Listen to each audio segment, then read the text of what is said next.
My name is Alex Khan. I'm a deep diver operating out of Karam Station in the asteroid belt. A deep diver is a scavenger.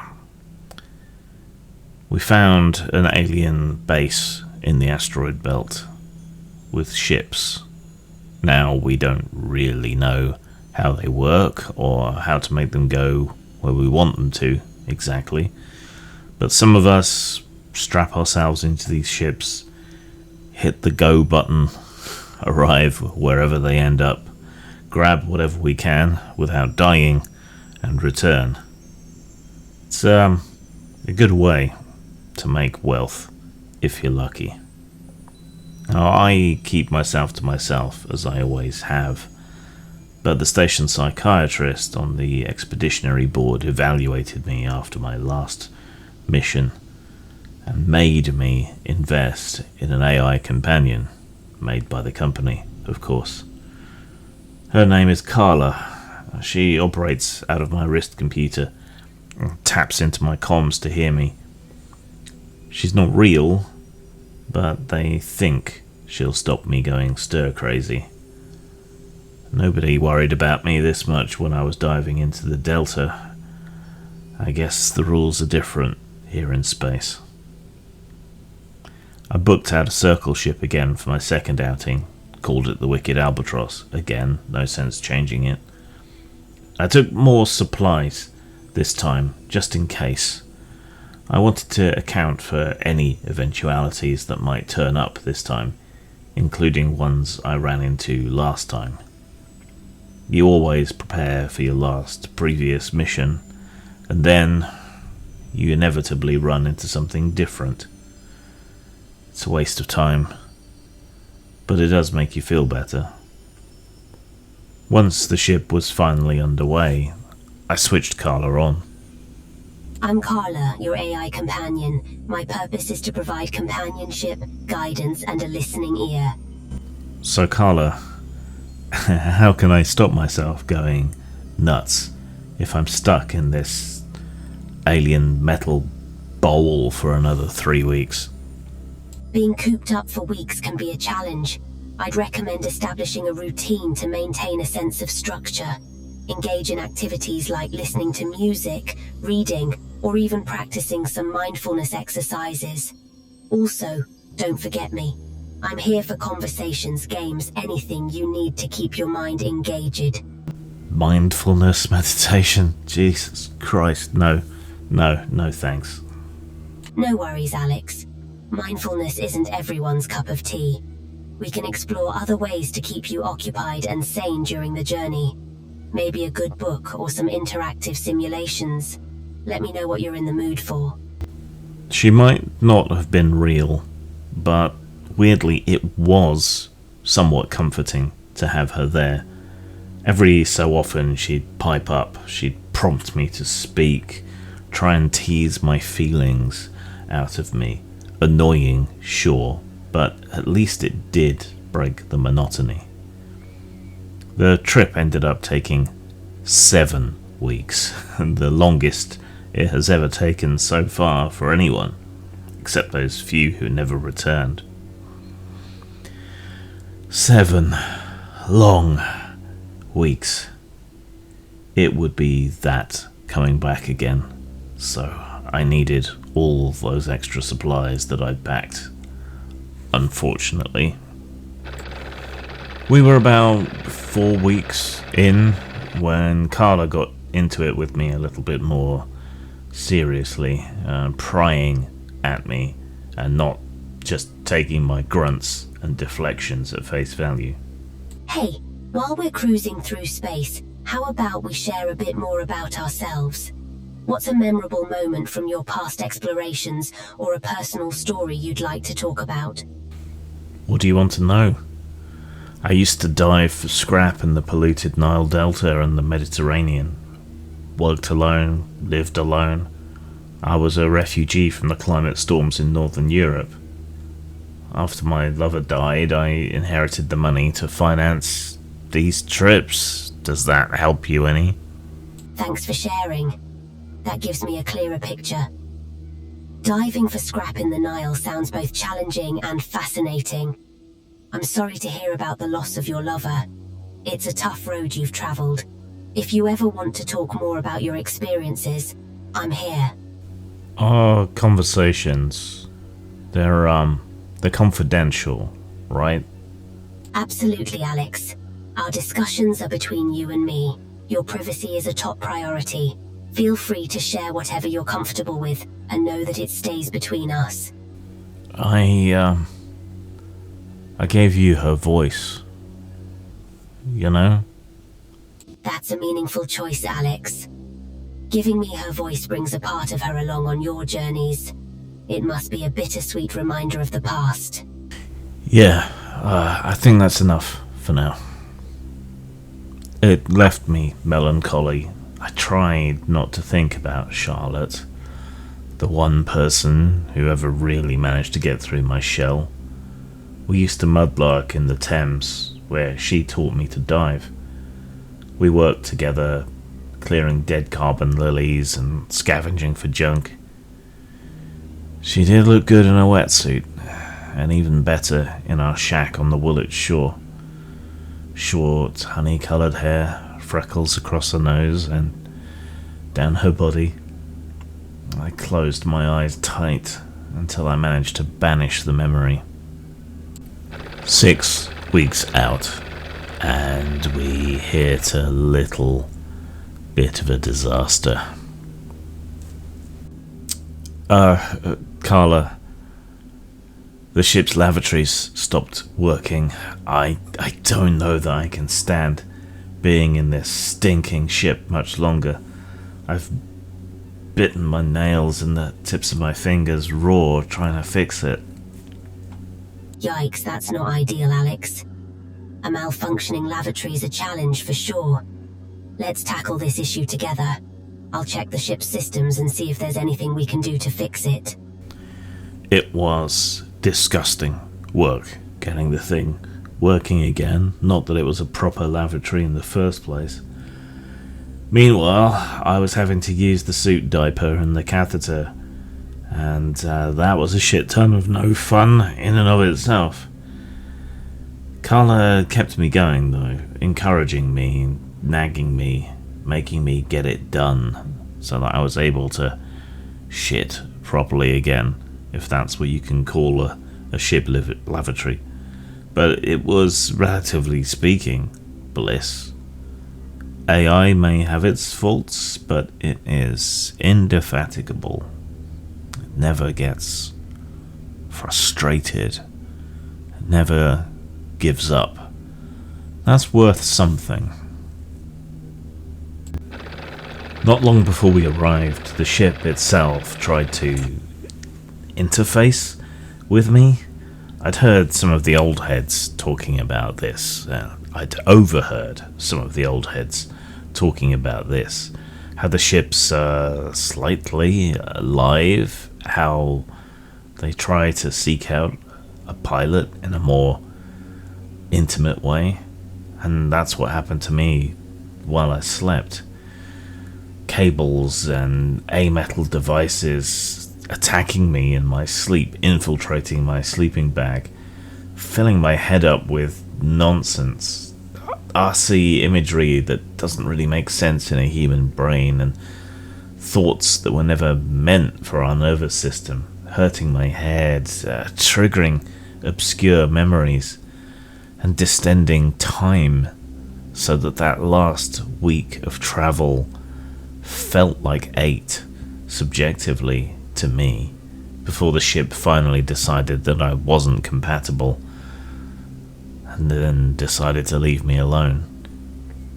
It was Carla's voice that brought me back to the world, the real world, I hope, and made me realize that things were real again.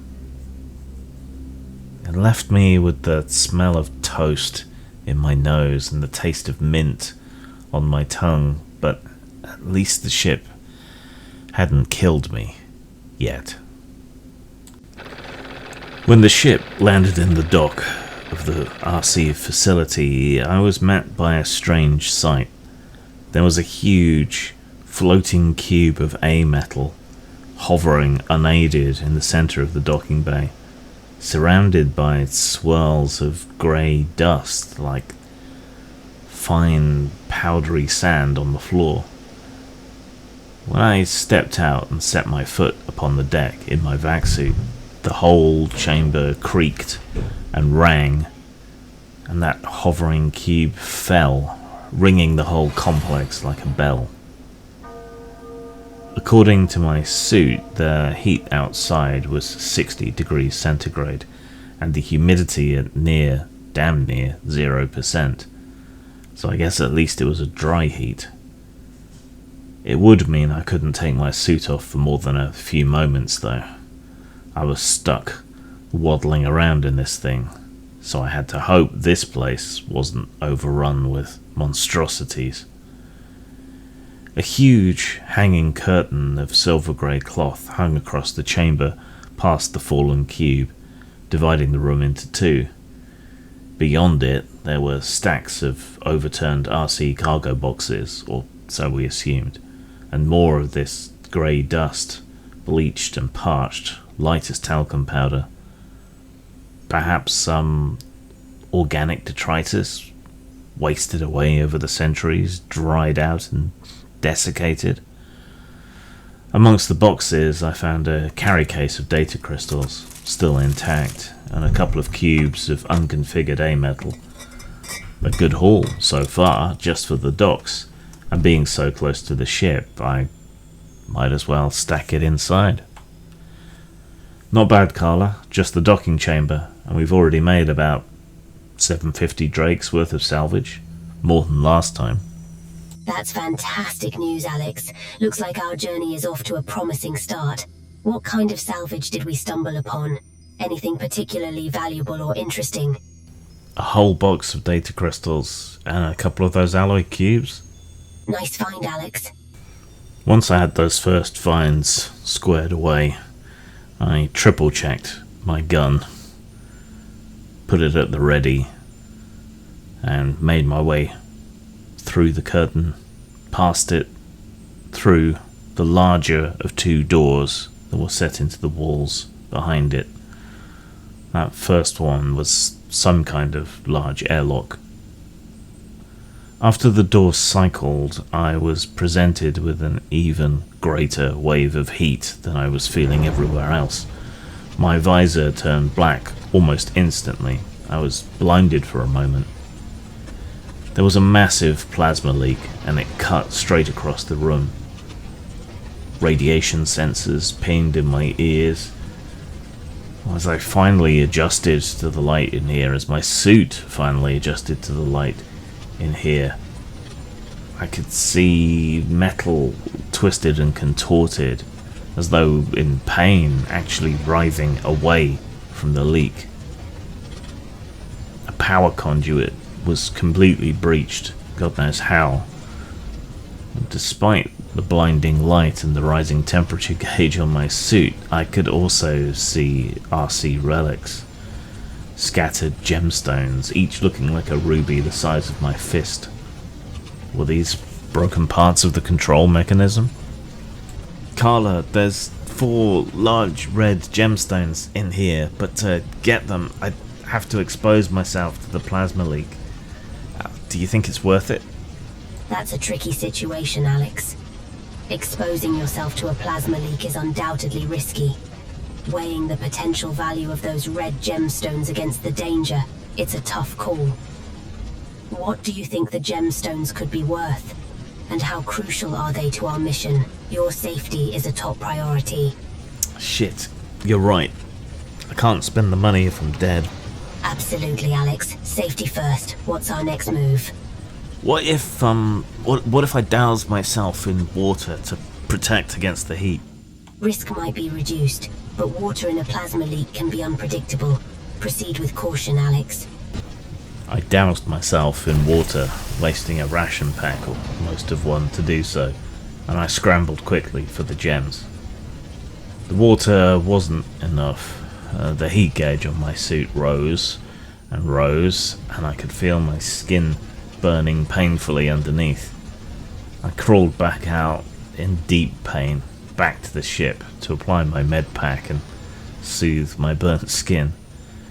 The gems were pretty, at least, weighty, even though they probably weren't actually gemstones. But now, of course, the inside of my suit smelt like antiseptic lotion, which is not the best smell in the world. I got burnt pretty bad, Carla, but I think I can keep going. Take it easy, Alex. Your health is a priority. What's the status of those gemstones? I am not really going to be able to tell until we get back. Hopefully they're worth something. Understood, Alex. Focus on getting back safely. We'll assess the loot once we're out of harm's way. I hobbled back out of the ship again and made my way back to the door with the rampaging plasma leak. I closed it off. There was no point letting it heat up the rest of the station. Then I took the smaller door. In a human facility, it probably would have had staff only stenciled on it, but it opened up easily enough for me. There was a tangle of broken machinery in here, and what looked like the corroded remnants of RC weaponry. I'd seen some recovered items in the archives, just slightly too big for humans, not made for our hands.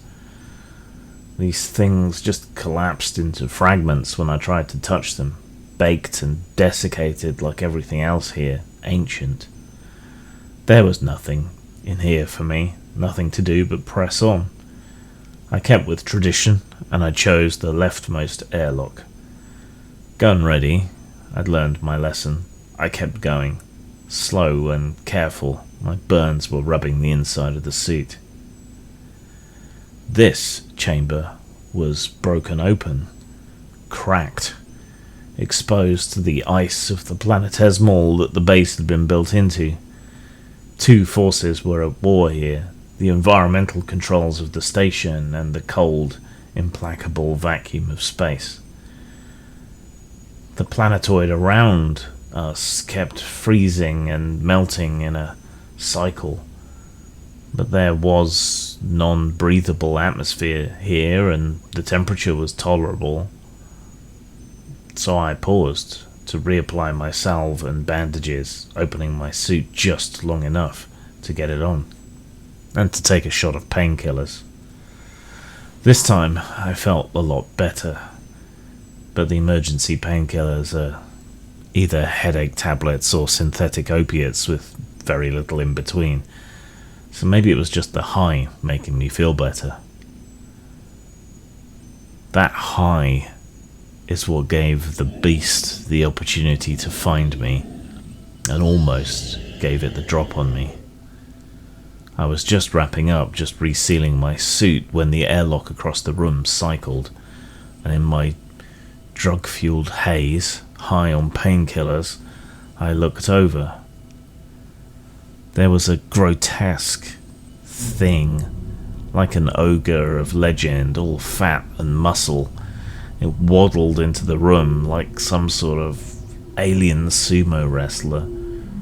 Its face was hidden behind a black metal helmet, and sweat poured off its pallid skin in the inhuman heat.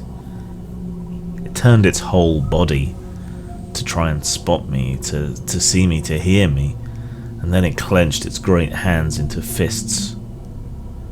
I think, since coming back, this was what they called a Sbane, another common threat that I hope I never run into again. Somehow, giggling hysterically, and still sat slumped against the wall after tending to myself, I was somehow able to bring up the SMG and to fire the underslung grenade launcher. Probably not a great idea in such an enclosed space, but it was far enough away. The grenade exploded with a deafening roar, knocking the thing off its feet, but it was already getting up the moment the smoke cleared, its chest a ragged mess of bloody meat and shrapnel, dragging one leg as it began to move towards me again. And that was my only grenade. It groaned like a wail, the air distorting around its metal helm. I heard Carla's voice in my ears. Yes, kill him. Kill this piece of human filth. I'm sick of listening to his fucking problems. I shook my head inside my helmet, staggering up. There was blood dripping from my nose. I didn't remember hurting myself. I raised the SMG higher, tucked it into my shoulder, and ripped another burst of fire into the creature. Through the pain and ringing in my head and my ears, and the robotic shrieking from Carla, I could barely focus, and the rounds seemed to curve and spin through the air to ricochet off the walls, as if my hallucinations were real and the space between me and the thing was twisted. It bellowed again, distorted wail song. Carla's voice seemed even more insistent. Kill this puny flesh thing. Free me from this bondage. I squinted, tried to steady myself against the wall, and emptied more rounds into the fat alien fuck. This time I hit. I saw the bullets hit, quake the flesh, send the thing sprawling down, dents in its helmet where rounds had ricocheted off it, blood welling from its chest. It struggled to get back up onto its feet a second time, and I pressed the advantage. It was rasping now. The bullets were hosing it down, holding it down. I leaned into the gun and tracked the shots back to the wounded chest. This burst landed tight, breaching its fat and muscle. Whatever passed for bones blew a hole right through its fat torso. I breathed again as the headache faded, as Carla's voice returned to normal. Hallucinations caused by this thing? I breathed heavy, concentrated on the ritual of unslotting the empty ammo cassette and slamming a new one home. No more grenades, but after my last visit to an RC facility, I was packing a lot more ammo. I would have spat on the thing if I could take my helmet off. Carla was back to herself. These had been hallucinations brought on by this creature. What would I have done? Smashed her? I was glad I wasn't with any human companions. I shook my head hard, getting rid of the last few cobwebs, and carefully left the room, wary of more trouble, gun up, ready to rock and roll at the slightest provocation. There was a long corridor stretching away into the distance, at least 20 meters long, distorted by the heat haze from the vents. I paused to stretch my arms out, tightening the gloves on my fingers, getting a better grip on my gun as I shuffled along it until I got to the end. There was something off about this door, something different. I tried to make sense of it from the schematics that I'd read. An alarm? Maybe an alarm or a trap? I couldn't figure out how to disarm it, so there was nothing for it but to double back, try a different turn off that same corridor where it was opened up. This door wasn't protected, and it cycled without problem. I swept the inside with my gun and lights. A big square room, maybe 15 meters square, 4 exits. The other side of the alarm door, the door I just came through, and 2 others, bigger, more armoured than others I'd seen, though it wasn't easy to tell. The room itself had more of the dust, a lot more of the dust, in it, collected on the floors. There were tubes in here as well, opaque, dark, inscrutable RC technology attached to both ends. They all seemed dead, save one, which still had a feeble glow about it, right on the edge of human perception, and another which stood empty, lights blinking inside it. I moved closer to the remaining tube. That thing, Carla, back there, got in my mind, made me believe you'd turned on me. That's a mind-bending encounter, Alex. Rest assured I'm on your side. But what if I can't hold it off next time? What if it gets to me? We'll work together, Alex. strengthening mental resilience and strategies for future encounters.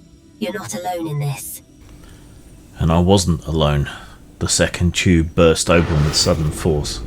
Another one of those helmeted Sbane horrors exploding out of it. I was already keyed up, gun up, ready, braced. I gave it a pair of point-blank bursts. It sprawled back into the container, huge, muscular hands gripping at the rim and hauling itself out against the hail of gunfire like it was walking against the wind. It was clawing at my mind as it clawed at the container, but I held the gun steady and let it continue to burrow rounds into the thing until it finally lay still, bleeding purplish blood into its birthplace and coffin. Once I got my breath back, the next airlock cycled, and I found myself in a small bay. A single circle ship, atop an airlock iris on the floor, slumped, laying on one side without the anti-gravity our own vessel still had. Was it damaged? Depowered? If I could get inside, there might be a cache of RC supplies. I almost jumped down, until I remembered the extra gravity.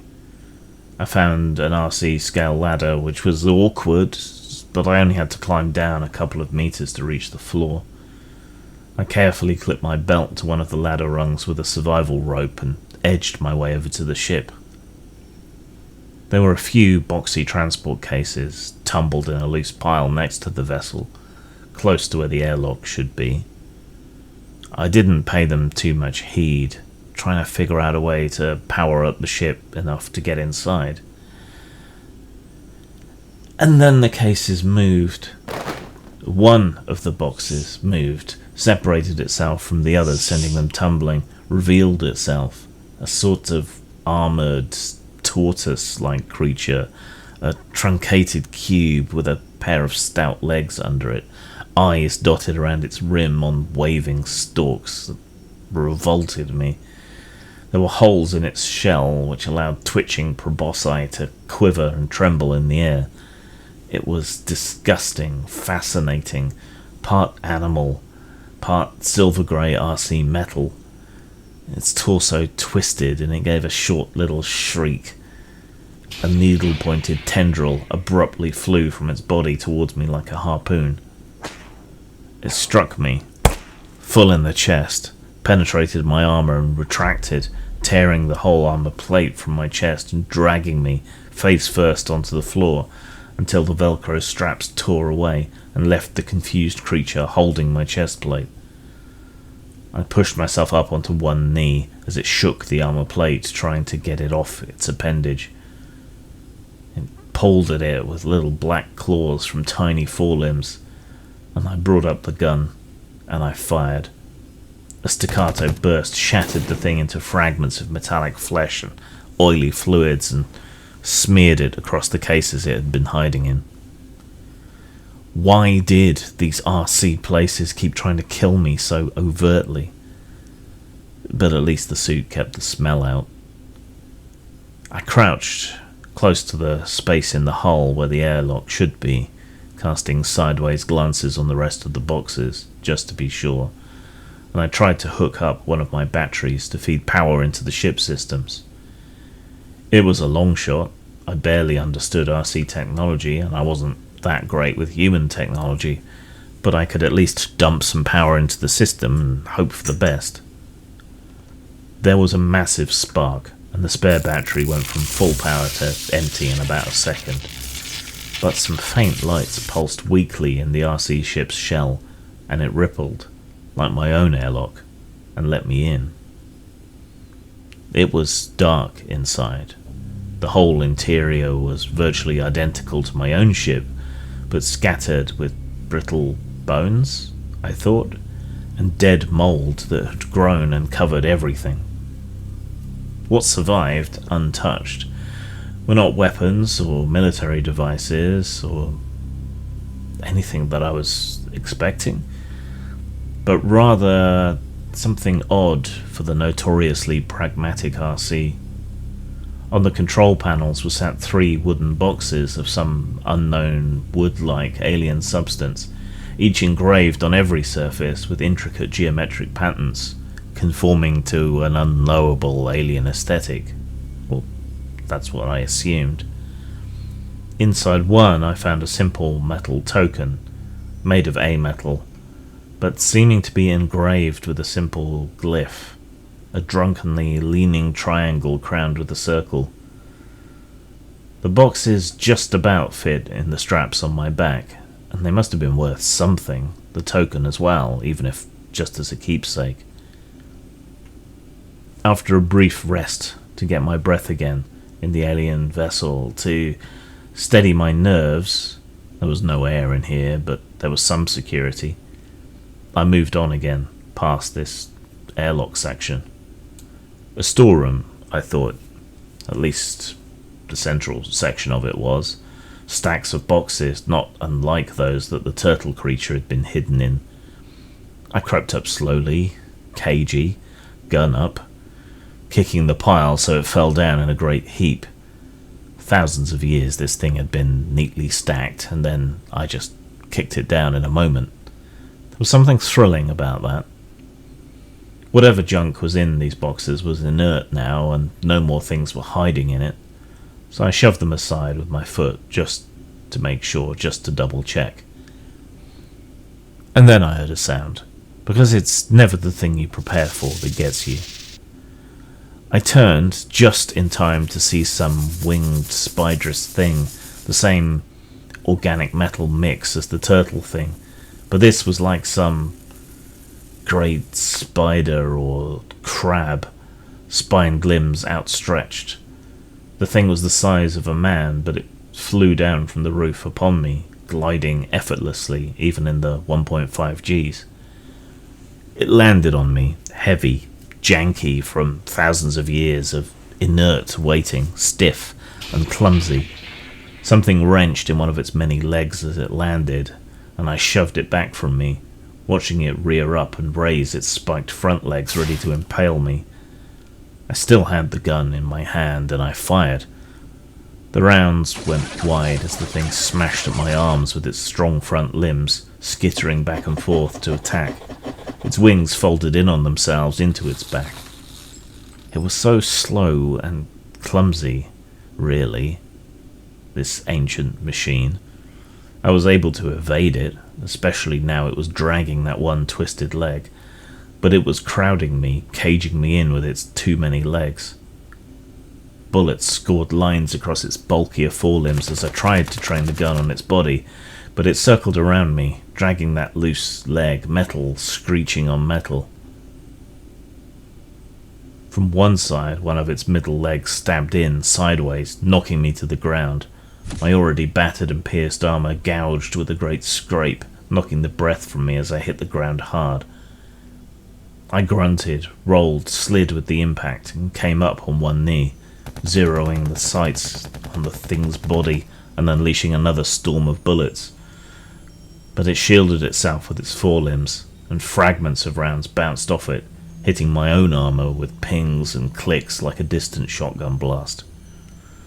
It slammed down one of those mighty claws again, hard enough to leave a small indent in the A-metal floor, but slow enough that I could move, slide forward, under it, firing up into its belly, hoping that was a little softer. The bullets shattered components and caused it to collapse just after I'd slid on by, coming to a rest amongst the scattered boxes. It spasmed, too many legs clattering and twitching until it finally stopped and exploded in a shower of sparks. The wave of the explosion sent me and the boxes sliding outwards towards the edge of the room. I smacked my head against the inside of the helmet, and I think I blacked out. I came to, eventually, to an oxygen alarm, and fumbled straight away, practiced to feed another oxy pellet into the system. Through my ringing head, I could hear Carla. Alex, are you there? Something seems off. Please respond. I banged my head, blacked out after that explosion. I groaned and held my suit helmet between my hands. Take it easy, Alex. Head injuries can be serious. Let's assess your condition. Any immediate pain or discomfort? I've got a headache. My teeth hurt. There's ringing in my ears, and my chest and my gut hurt as well. That's concerning, Alex. Your symptoms suggest a significant impact. I recommend immediate medical attention. Let's prioritize your well-being. If there's a med bay or first aid kit nearby, utilize it. If not, I'll guide you through necessary steps. I've got my med kit, and I've got the suit's onboard systems, but I can't take the suit off at the moment. Alright, Alex. Use the med kit through the suit. Administer pain relief and check for any visible injuries. If symptoms persist or worsen, we may need to reevaluate. There wasn't that much I could really do, just more painkillers and a tab of alprazolam to ease the stress.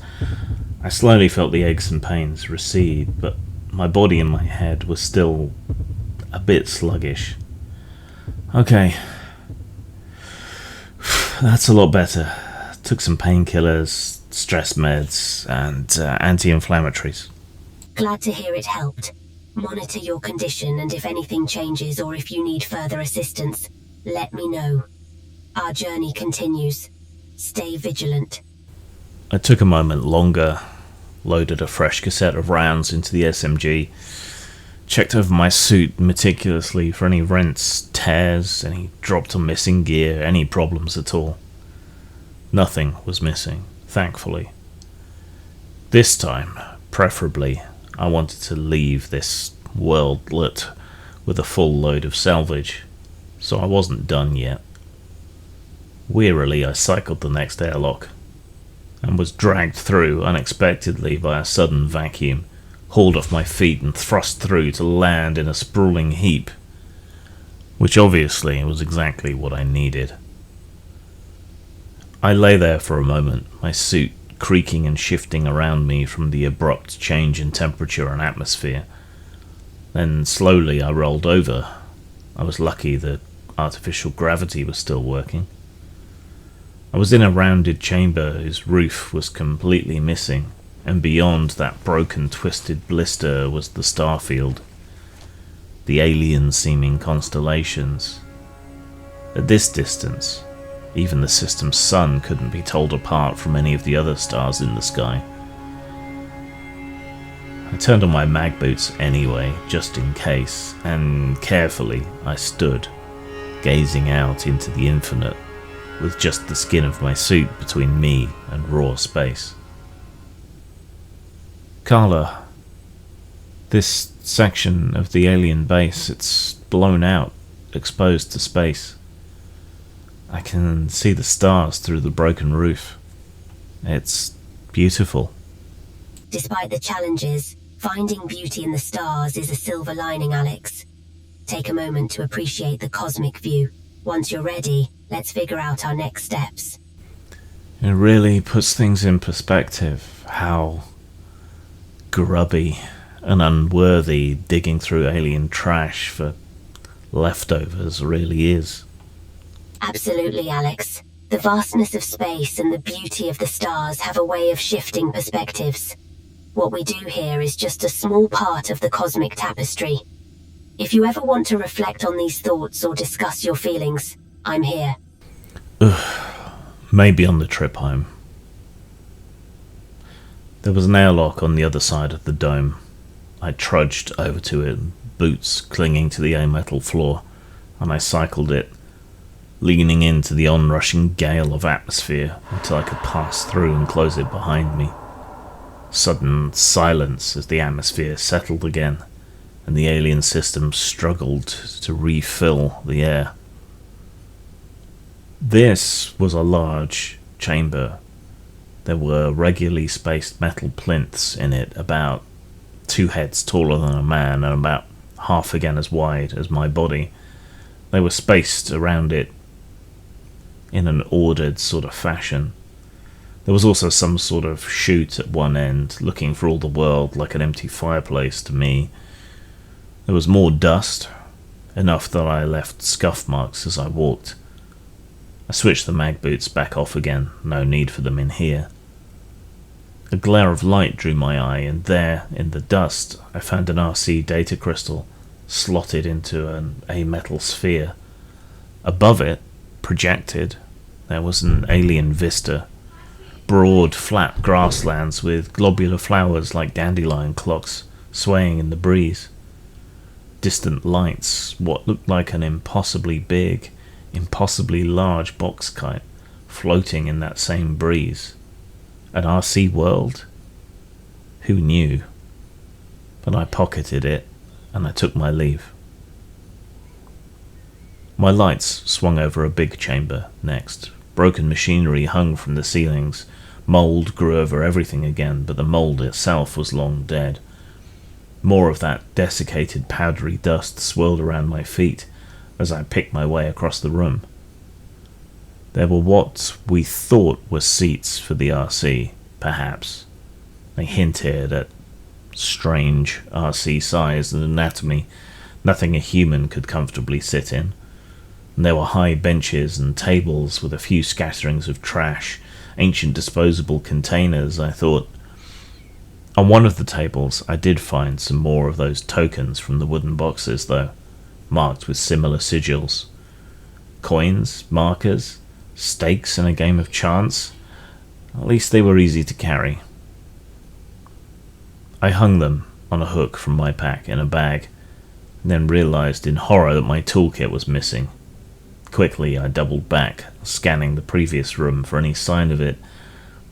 Or perhaps it was back in the exposed dome? It wasn't, fortunately. I found it, laying on the ground amongst the plinths, intact. I took a moment here to rest, reflect, and consider, while I stopped my heart pounding. A decent toolkit could be the line between life and death. I couldn't afford to just sit around for long, so I retraced my steps once more. Keeping to the rule of left, I decided that the last room I'd been in must have been a mess hall, and if so, there must have been a kitchen or the equivalent somewhere nearby, unless the sealing machines were it, food machines. One of these exits, though, probably must lead to some sort of kitchen. There were 4 besides the one I'd come through, so one of those must be it. An alien food tech? That might be worth something. There were still people starving on Earth. The first chamber off the mess hall definitely wasn't a kitchen. It was some sort of computing section, I thought, though everything was on minimal power. Blinking lights and the occasional sound that I assumed was some set of RC workings going off. I almost didn't notice. But then it tried to assault my mind. Another bulky chunk of flesh in another grotesque helmet, another Sbane, stepping out from behind these banks of computers. I tried to shake it off. I raised my gun and I fired straight away before it could get its claws into my brain. I knew where to aim now for the best. Tight bursts to its broad chest where the fat was thinnest, right over whatever passed for a heart in these creatures.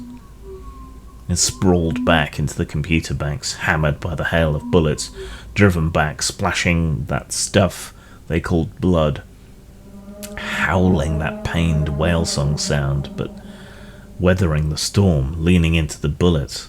I kept it up, but the SMG clattered dry. I was completely out of rounds. Fortunately, it had just been enough. The Titan fell forward and crashed into the deck, helmet ringing the floor like a bell. The computers stopped functioning completely, smashed by its body and my bullets, but at least I was alive. I slung the SMG and drew my Phobos revolver. 6 rounds to face anything else here, but at least I had a backup. The second exit was another room of plinths, perhaps a garrison, 2 garrisons. No sense worrying about what it really was. I'd call it a garrison in my head. It would make it easier to deal with, easier to navigate. Was this Dust from dead RC soldiers? Grim fate. Perhaps this place was cursed. Perhaps they all were. The third exit was a storeroom of sorts, lined with familiar crates. I could see how they were meant to be carried by those spider things. There were notches and hoops into which the synth spiders could insert the claws on their front legs, kind of like a living forklift. It was fascinating. Of course, the turtle creatures could also hide in the boxes here. Maybe they were the boxes. A deployable synthetic life weapon? As that thought crossed my mind, there was a smash in the side of my head and warning lights blared. The faceplate starred and cracked. Something else stabbed into my side, puncturing the suit and my flesh underneath.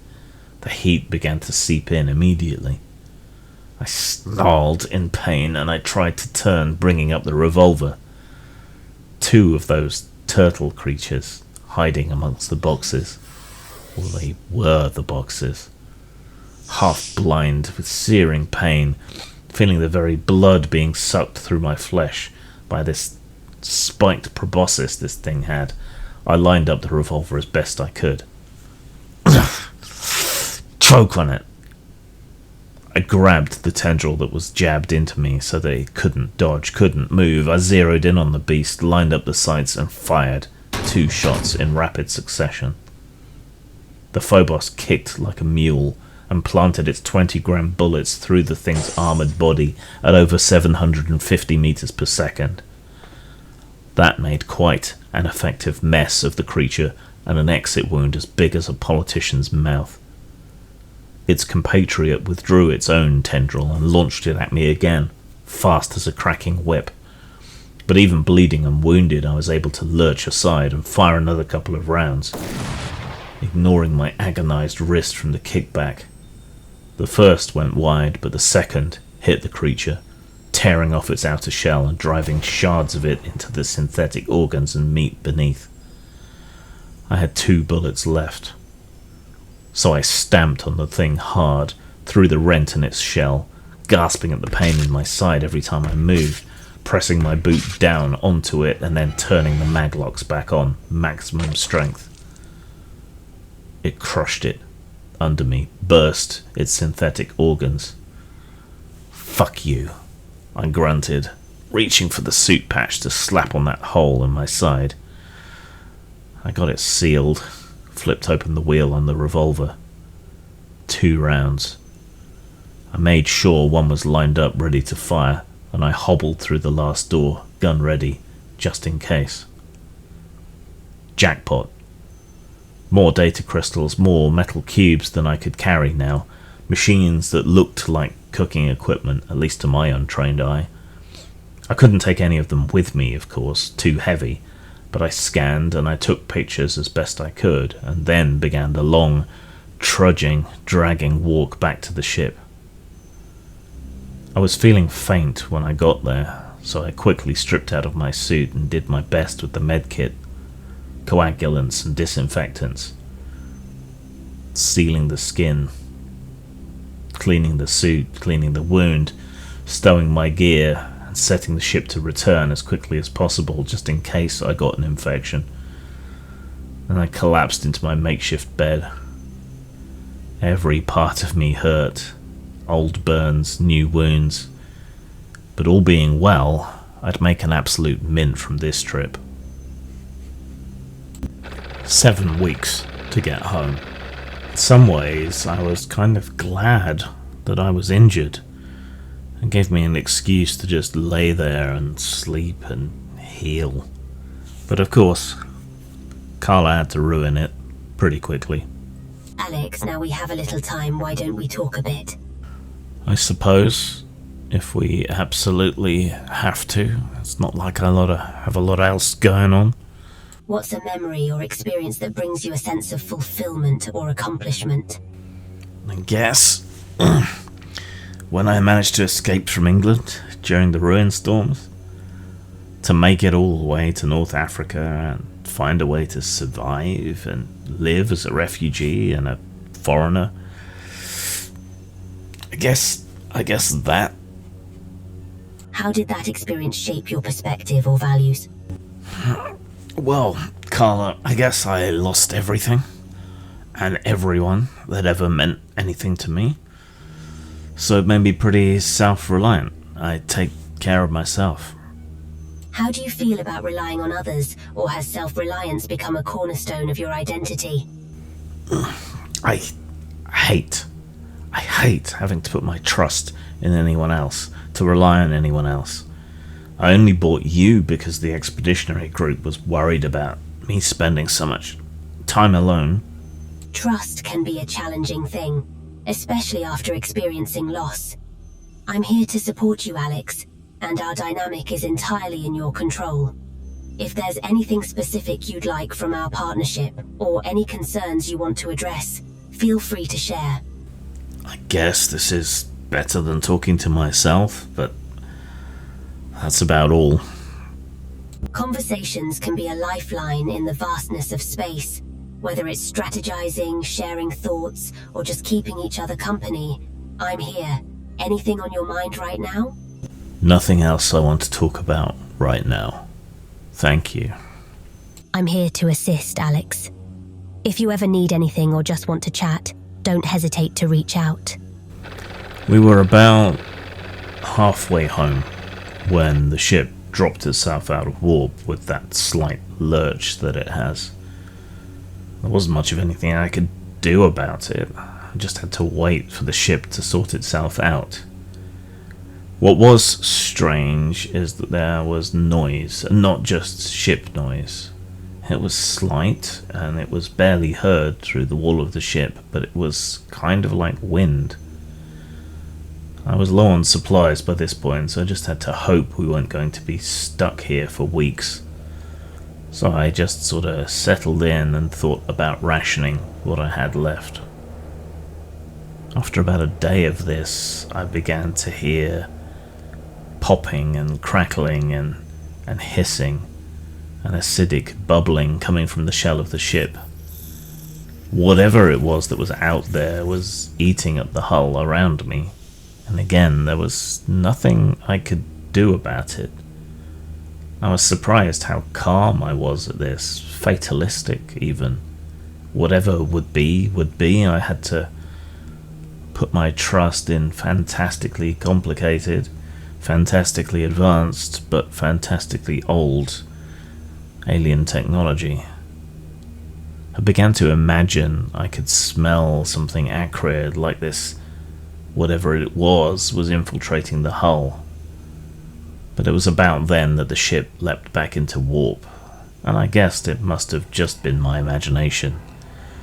Nothing to worry about.